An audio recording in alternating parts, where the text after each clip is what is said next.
لے جانے کے لیے ڈسمینٹل کرنا پڑے گا، موجودہ آئینی ڈھانچے کو ڈسمینٹل کرنا پڑے گا، اور موجودہ آئینی ڈھانچے کو ڈسمینٹل کر کے جب آپ صدارتی نظام لائیں گے تو اس کے اندر اسلامی شکایت تو برقرار رکھی جائے گی، بس وہ ایک شک جو ہے جس کے اندر بہت تکلیف ہے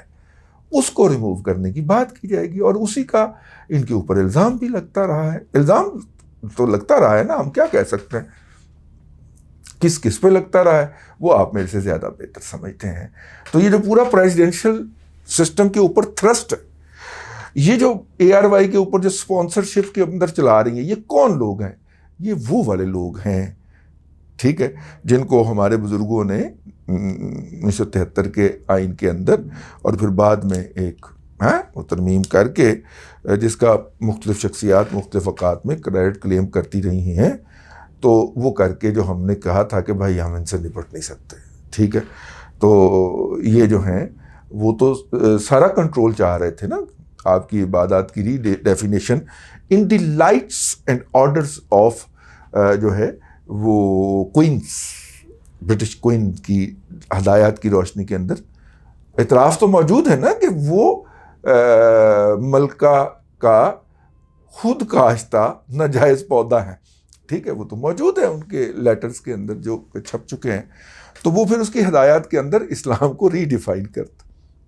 ٹھیک ہے۔ بس یہ تھا، میرا مطلب ہے کہ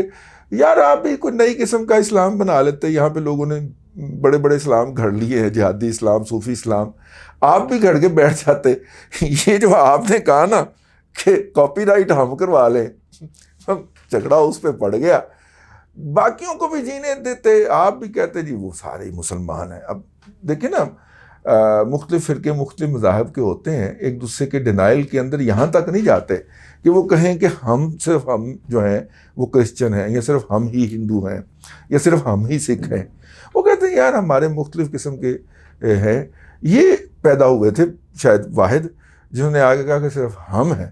باقی سارے کنجریوں کی اولاد ہیں، زندگی ہیں۔ ان کے جب نام نہاد اس نے کہا، یہ الفاظ اس کے ہیں، میں نے اپنے پاس سے نہیں کہے، جب اس نے کہا تو پھر باقیوں کو تو جوش آنا ہی تھا نا، کوئی جتنے سے جتنا مرضی بڑا بد کردار ہو، وہ یہ تو اجازت نہیں دیتا نا کہ آپ اس کو اس کی آئیڈیالوجی سے ڈسوسیٹ کر دیں، ٹھیک ہے۔ تو اب ان لوگوں کو موقع ملا ہے اور وہ کھل کے کھیل رہے ہیں، اور اسرائیل کی منظوری کی بات کرنے والی وہ جو ایک بریگیڈیئر کی بیوی اور ایک میجر کی ماں جو ہے، اس کا بھی تو بیک گراؤنڈ چیک کریں نا یار، ادھر نہ کرو سارا کام دادے سے نہ سوٹ دیا کرو، کوئی کام آپ بھی کریا کرو نا۔ تو وہ پھر اس کے بعد پھر یہ ایک نیچرل پروسیس عمل بنتا تھا کہ اور تو کسی طریقے سے ہو نہیں سکتا، یہ دندان ساز جو ہے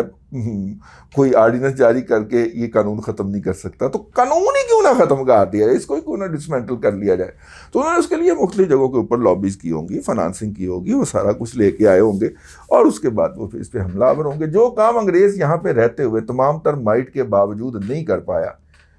اب اس کے جو ہیں وہ روتھ شائلڈ اور گولڈ سمتھ فیملیاں اور وہ سارے کنیکشن کر کے، ادھر سنو تو صحیح، اپنے اکبر ایس بابر صاحب کہتے کیا ہیں، کس کے جیتنے کی وہ امریکہ میں دعائیں کر رہا تھا، یہ ذرا وہ اکبر ایس بابر صاحب کا وہ انٹرویو تو سنے نا ذرا، تو پھر پتہ چل جائے گا آپ کو کہ یہ کہاں کی کنیکٹیوٹی کہاں پہ مل رہی ہے۔ اور اکبر ایس بابر کوئی میری پھوپھی کا پتر نہیں ہے، اس کا بڑے سالوں تک نمبر 2 اور سب سے بڑا رازدان رہا ہے، ٹھیک ہے۔ تو وہ چونکہ